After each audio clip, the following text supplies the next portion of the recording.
Here we go. Here we go. Okay. I'm talking about World War II for Christopher Braley's project. My name is Joan Burke.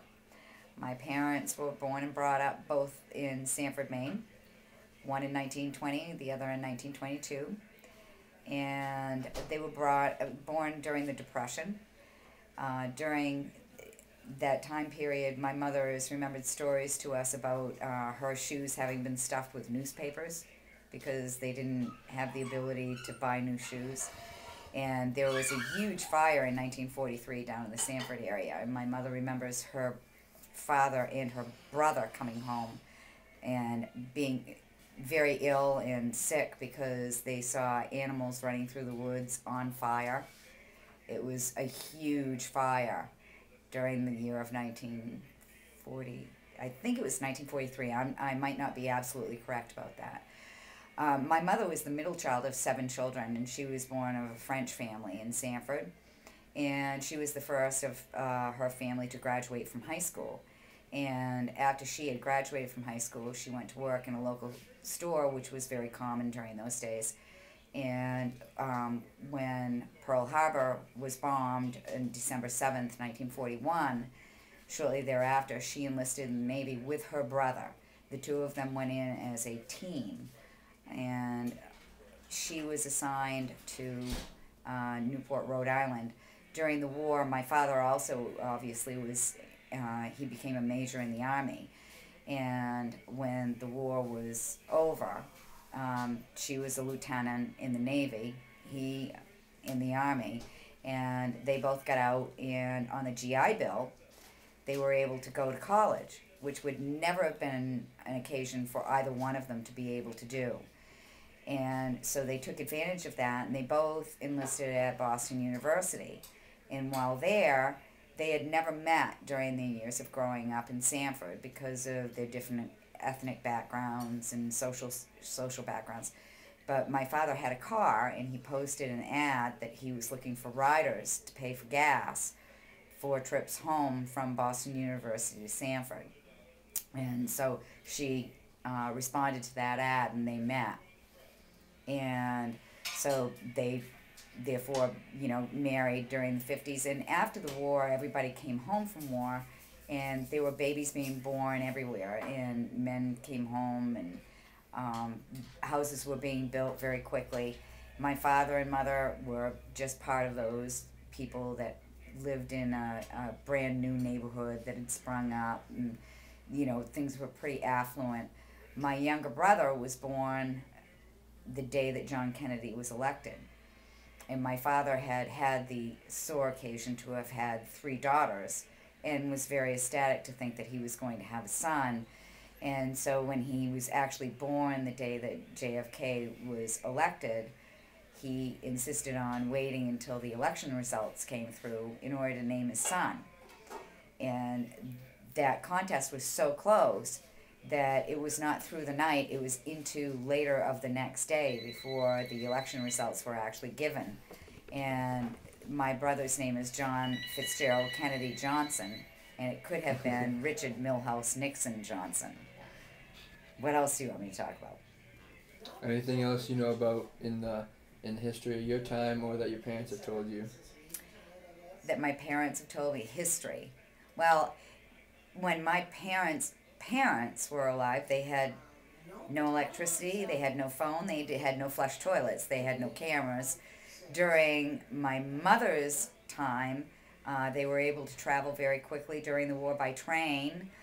They ended up with phones, and when I was born, we had a big, huge phone that was on the wall, and if you picked it up, anybody else could be on it talking, and at that time period also where I was brought up in my neighborhood, we had a big piece of paper that was in the kitchen on the interior wall of one of the cabinets that stated if the firehouse had a fire, it would blow like 3 short, 1 long, and you could look on this chart, and there were so few streets in the city that you could tell which street the fire was on.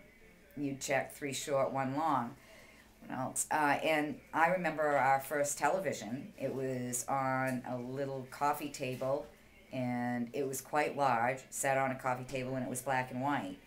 And that was probably during the late 50s, early 60s. Every Sunday night we would watch Walt Disney, and we would all, that was our bath night. We'd take a bath and come out in our pajamas, and we would have ice cream and sit in front of the television and watch Walt Disney. It was a big deal. And so I forgot what I was going to say. Not a good narrator. So during that time period, we had, that was all we had for television. It was quite the deal, actually.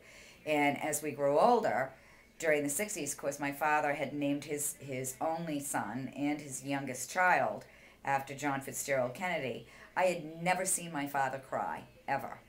And I was 10, almost 11 years old. And it was November of 63, if I remember correctly, the date, which really doesn't have much to do with the memory. I was terrified. I was in school, and JFK had been shot in Dallas.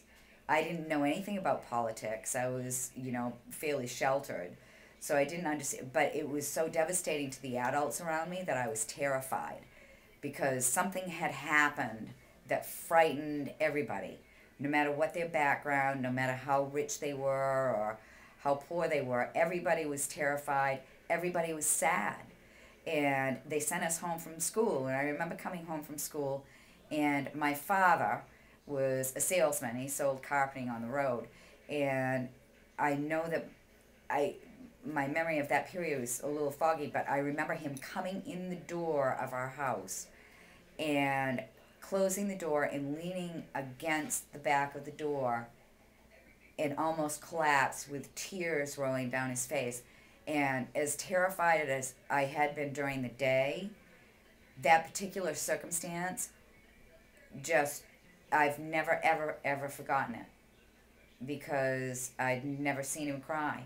I don't think that I ever saw him cry again until my younger sister graduated from high school. Was the next time that I had seen him cry. It just never happened. It was very frightening for me.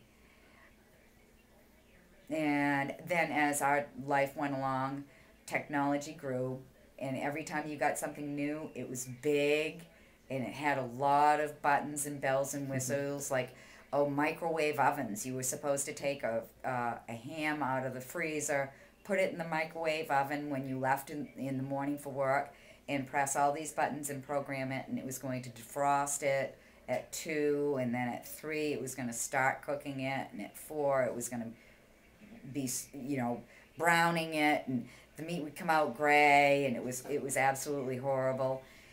With technology, because I think that I was born during the cusp of that, I saw, like, the first real phones and the first televisions and all that. And the one thing that I found during all of my lifespan is that you will bring out a new product, and when you bring it out, it's most expensive, it's very large and unwieldy, and it has all of these things that you don't need it to do, that are just a marketing ploy. And as time progresses, the technology improves, the item becomes smaller, more efficient, less bells and whistles, and a lot less expensive. So we're progressing exponentially fast, I believe. Like, during my very short lifetime, things have progressed tremendously in comparison to my mother and father's lifetime, and then their parents' lifetime prior to that. Their parents coming to drive from Plymouth to Newport would have been an entire afternoon. You didn't do that drive unless you were going to stay overnight.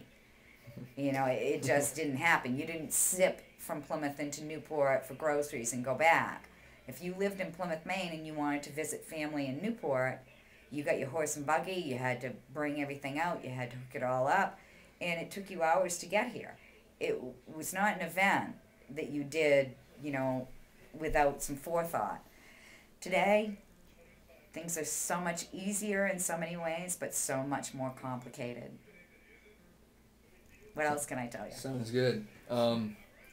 maybe something about more recent years. Like, what do you remember about the Twin Towers being hit earlier in the 2000s? Well, yeah, I think that probably if I were to reference something to the Twin Towers, it would be the day that my father came in the door crying from the assassination of John Fitzgerald Kennedy. My father was still alive at that time, but I was at home preparing to go to work, and I was watching Katie Couric. And, you know, she was in the background, and I'm walking around in the morning doing the things that you normally do. And I heard consternation in their voice, so I came out, and actually I was standing in front of the television and watching. And the newscasters did not understand what was going on. They initially thought it was a flyby or a newscaster or some prank. They didn't immediately, in the world that we lived in prior to 9/11, you would never immediately assume that it would be that horrendous an act, that could even be a possibility. Americans have always lived feeling fairly protected on our own soil. We've gone and fought our battles elsewhere. Since the Civil War, we've not, and even during the Civil War, we've not been attacked from the outside. You know, we've attacked each other, as hateful as that may sound, but we've never been attacked from the outside. So we've had this arrogance and this feeling of isolation, and I think that 9/11 broke all of that down, and we became a different society. Our people are different. You know 9/11 as part of your life. I know a life prior to 9/11 where you weren't afraid of anything. You know, kids played in the streets. You played marbles. Your parents said, go out and play. Don't come back until dinner. You know, and they meant it. And they didn't worry about where you were because you were always inside of somebody. And somebody was going to be watching you. And it's not, the world is different today. It's progressed, and it's better in a lot of ways, but the innocence, I think, has been lost, and 9/11 was part of that. There was something else that I wanted to talk about, too, and I forgot. You had mentioned 9/11, and I don't remember. Unfortunately, I don't remember what it was. Is there any other main historical events that happened during your life that really stand out to you? In the state of Maine? Or over the country or in the world? Set that chair down. Grandparents never change, regardless of the generation or the era. Sit up straight and put your chair down on all four legs. Let's see. I'm hitting a blank. I probably would have been better served if I had actually sat down and made some notes, but you didn't give me much notice.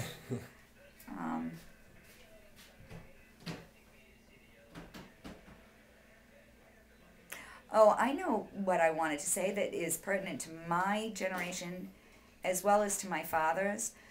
My father, when he went into the service during 1942,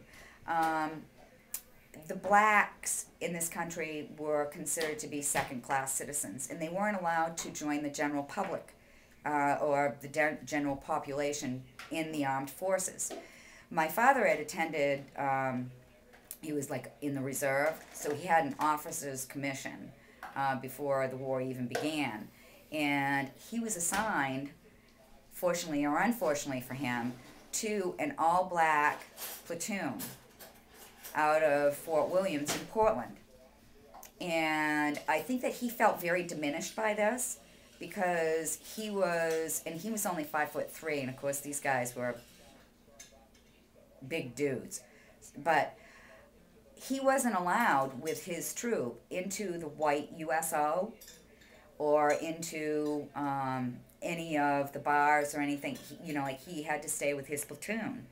And so I'm not quite sure how it affected him. He wasn't bigoted as I grew up. That was not part of, but it was a period of history that he was part of because of that.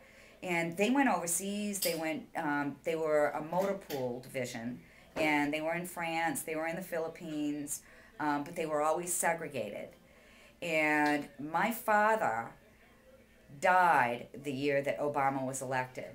And during Obama's inauguration, he was in the hospital, and we were all there watching the inauguration on television with my father, who had lived in this era in the state of Maine where there weren't many black people. I mean, if the Ku Klux Klan had ever come to the state of Maine, they would have been marching against the French and the Catholics, and that's exactly what they did in the state of Maine. But he lived in that era, you know, of bigotry and fear, and he survived that period during World War II and became a part of that struggle even though he wasn't a black person. And he laid in his bed a week before he died watching Obama and his wife walk through the streets of Washington in the parade after he had taken the oath of office. And he laid there and said, I never, ever thought I would see this day. And not in a bad way, you know, but just that he had seen so much happen. And for, you know, like a white English guy, you know, in the state of Maine, his exposure to the black civil rights era and all of the time period that he had lived through from the 40s through the 60s, and finally to live into another century and see a black man actually be voted in as president, really, I think, probably has more to say about his generation than the fact that his first car he had to stand out in front of and go like this. You know, like a lot of things have progressed and changed in the generations in front of you. Yep. Thank you. You're welcome. Anything else I can do for you? Am I